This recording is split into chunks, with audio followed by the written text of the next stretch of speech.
3 hearings. Same defendant. Same mistake. And a judge who is officially out of patience.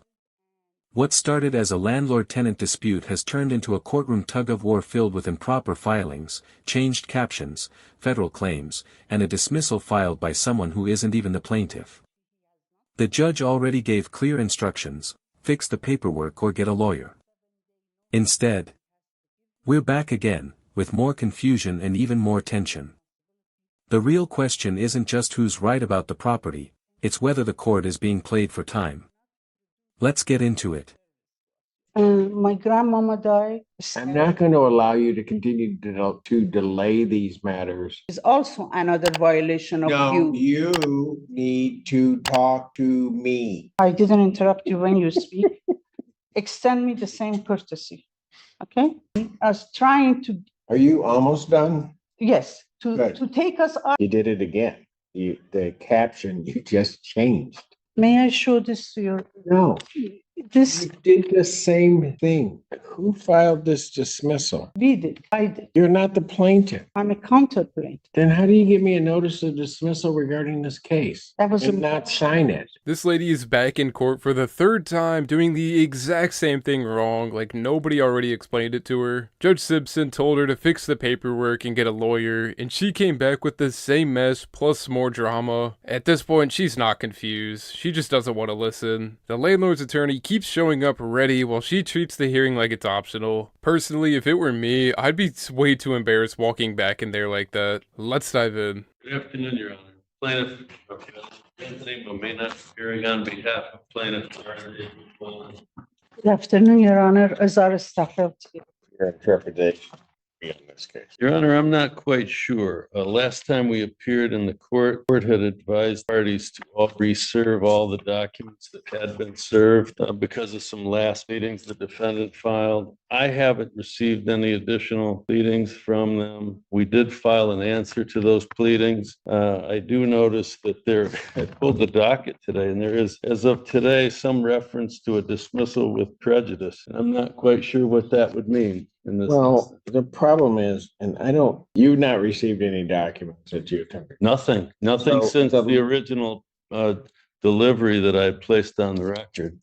At the last hearing, I struck all of the documents that had been filed by the defendant in this case because she had changed the caption. They were to be refiled and served.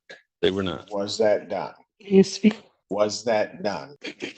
Your Honor, first of all, we have not been.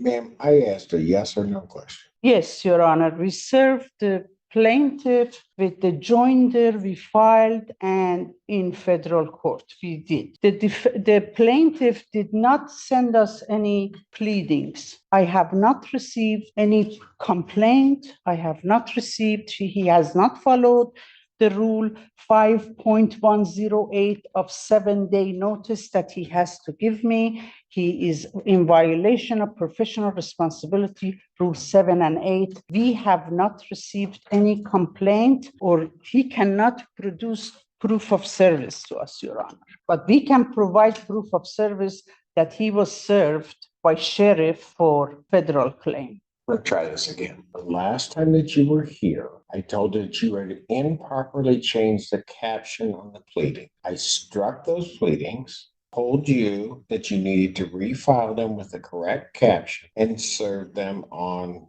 opposing counsel. Yes, My sole question to you is, okay. Did you do that? Yes, Your Honor. Did we get a new filing? Yeah, because if she filed them and served them, they would be in my court file. And it's odd. I don't see new filings in my court file. And I don't see... Okay, this is where procedure becomes everything. The judge struck her earlier pleadings because she changed the caption, which, legally speaking, is not a small clerical issue. The caption identifies the parties and the court. You can't just rewrite who's who in a case. The judge gave her a direct order: refile correctly and properly serve opposing counsel. Now she's saying she did it, but there's no record of it in the court file, and opposing counsel says they never received anything. That's a serious credibility problem. Courts rely on documentation, not verbal assurances. If it's not filed properly and served properly, legally, it doesn't exist. So now the judge is stuck between what she's claiming and what the official record shows. At this point, do you think this is confusion, or delay strategy? And I don't see, and counsel's indicating he didn't get it, but she's telling me she didn't. JIS today and answer a motion to dismiss was filed. That was, Not by me, Your Honor. yes, okay, I see that. But that was not the original I have not seen that. service on here. I still have Carl Staffield on this case, and I don't know why. Because he's a resident too. Then he needs to properly join the case. I don't, you did it again. The caption you just changed. May I speak, Your Honor? Yeah, go ahead. Okay. We did the same thing we did the last time. May I show this to you? No, This, you did the same thing. no, this notice to appear is only addressed by the plaintiff for my daughter only, who is out of town, and we received it in the mail yesterday. And it doesn't even have my name on it. Who filed this dismissal? We did, I did. You're not the plaintiff. I'm a counter plaintiff. Then how do you give me a notice of dismissal regarding this case That was and not sign it? I'm sorry. You filed a dismissal of the case under the section notice of dismissal by plaintiff. You are not the plaintiff. I am a counter plaintiff, Your Honor. She filed a dismissal. Let's break this down carefully. She filed a notice of dismissal by plaintiff. The problem? She's not the plaintiff. She's the defendant in an eviction case. In civil procedure, only the party who initiated the claim, the plaintiff, can voluntarily dismiss their own claim. A defendant can dismiss a counterclaim if they filed one, but they cannot dismiss the plaintiff's case. That's Civil Procedure 101. The judge is not rejecting this because he's being harsh, he's rejecting it because the law simply doesn't allow it. And this is the third appearance where similar procedural errors are happening.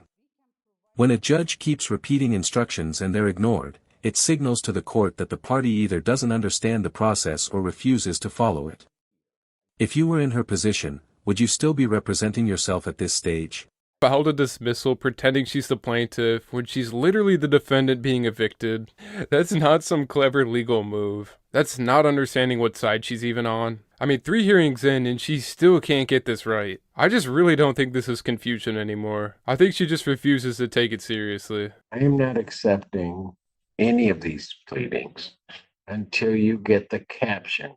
I'm not accepting these sort of random documents coming in as a dismissal, a notice of dismissal. The only thing that you would be entitled to dismiss would be to the extent you believe you have a counterclaim. That's the only thing you're going to dismiss. You can't dismiss his claim. Yes, Your Honor. My grandmama died, and we are flying out of US next week to attend the funeral. If you want to, I'm not going to allow you to continue to delay these matters through some improper procedures that you're employing. I'm not going to let that happen. My condolences on your loss, but I am not going to just continue to lay this matter out to have you continue to do the same thing. What am I doing wrong, Your Honor? I have already told you what you're doing wrong. If you don't think you're doing anything wrong, then maybe you need to get an attorney. When she asked what she's doing wrong after the judge already explained it multiple times, I honestly had to pause. That is not somebody trying their best. That's someone ignoring instructions and hoping the court just gets tired. I mean, if it were me, I'd honestly just swallow my pride and hire an attorney immediately. Okay, That's licensed to practice, yes, to do this. okay. Could we have next hearing after April 1st, please? I'm not going out that. Your Honor, this is the 3rd appearance in this case. Oh, I know. You gave her 2 weeks after the last, To get everything right, and and you admonished her to get an attorney at that point. I did. Yes. Striking those pleadings. Don't file anything else that's improper and not properly filed. Just going to be that direct. Okay, Matter will adjourn to March 21st, 2020. If I may, Your Honor, briefly, Just briefly, this is not a rent case, Your Honor. This is Oh, a I know. termination of tenancy. The lease has been up for 60 days. She's staying in there. There was an escrow order that was filed. To our knowledge, she hasn't paid the rent. To our knowledge, she didn't pay the jury fee. To our knowledge, all these things have happened, and my client is being prejudiced by the moment here. There's damage occurring to the premises. There was construction and landscaping that was violative of the city ordinances and the HOA standards. We have a witness here today to testify that the property is being damaged as we speak. And we need. What way? There's significant runoff and sediment runoff that the backfill was backfilled 4 feet to 5 feet to more over the base of the trees in the backyard. And that's been that way for some time. The fact of the matter is she's had more than, I'm defer to the court, of course, but she's had more than she's filed this federal suit. She's doing everything possible to delay our occupancy.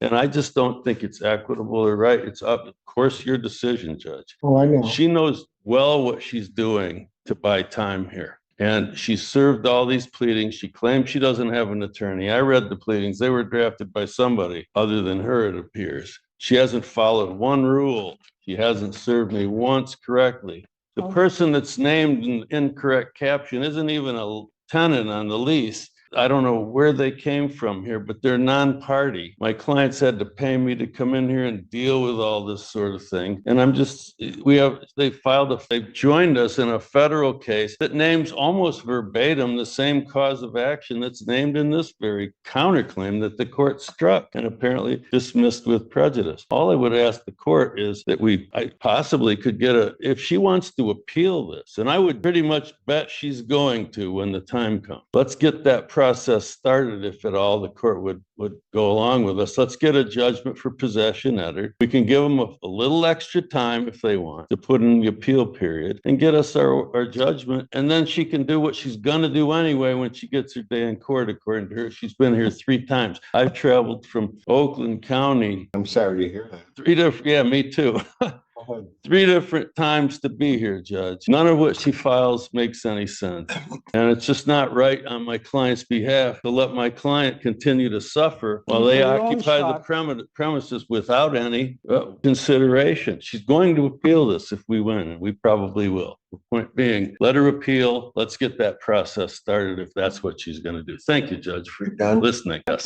Okay, good. I want to answer. Go ahead. Your client, sir. No, you will address me. Okay, I apologize. This client, Your Honor, is a loan shark who bought our property in a redemption period and signed an agreement to let us buy this house back from him. We are ready to go ahead buy this house back, but while his client was owning this place in last 9 months, the Barton Village put a lien on the property. Now we cannot get a mortgage because they have a lien on the property. And by him in this court trying to put me down because I'm representing myself is also another violation of No, you need to talk to me. Calling the buyer a loan shark after losing the house and staying past the lease is just wild. This lady acts like consequences are a personal attack on her. Like buying something during foreclosure redemption and then being shocked there are liens attached is not victim behavior. It's just bad decisions stacked on top of each other. Yes. Your Honor, we have served everything. This gentleman cannot provide one proof of service to this court. He gives us papers last minute. We received this in the mail yesterday.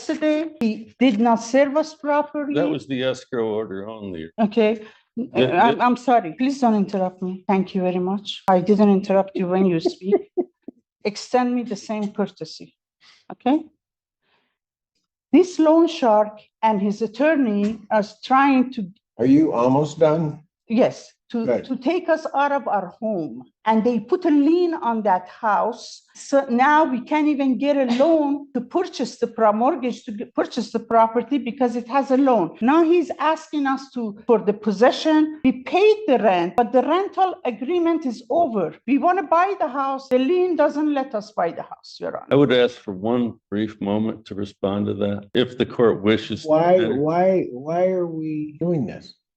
Okay, so here's what happened. I told you what I was going to do. Enough said. You Judge. wanted to talk, then you wanted to respond. And now you want to go back and you want to, guys want to spend all day going back and forth. Tell you what, you can put you over there on the side. I can handle all these other people's cases so they don't have to sit through this. I'm required to. And you guys can Understood. just go back and forth and then I'm going to do what I was going to do 5 minutes ago. Oh my, this is why I love Judge Simpson. When he said they could just argue in the corner while he moves on, that was not sarcasm. That was just Judge Simpson tired of wasting time. Like, I feel like some people just think courtrooms are debate clubs. Courtrooms are structured for a reason, and this lady just keeps pretending that structure doesn't apply to her.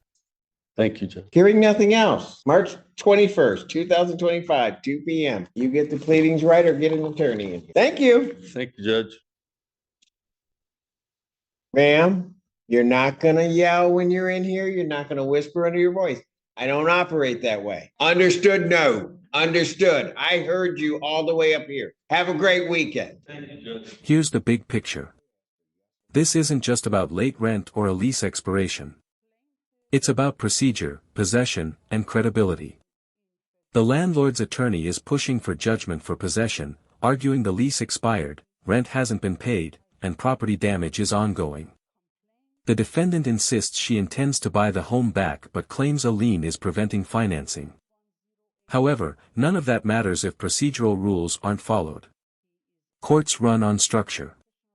When pleadings are improperly filed, captions are changed, service isn't properly completed, and dismissals are filed by the wrong party, the judge's hands are tied. In the end, the judge set a firm date, March 21st, get the pleadings right, or get an attorney. And now we turn it to you, is this someone fighting for her home the wrong way? Or is this a strategy to buy time? If you found this case as shocking as we did, make sure to hit that like button, share your thoughts in the comments, and don't forget to subscribe for more jaw-dropping courtroom breakdowns.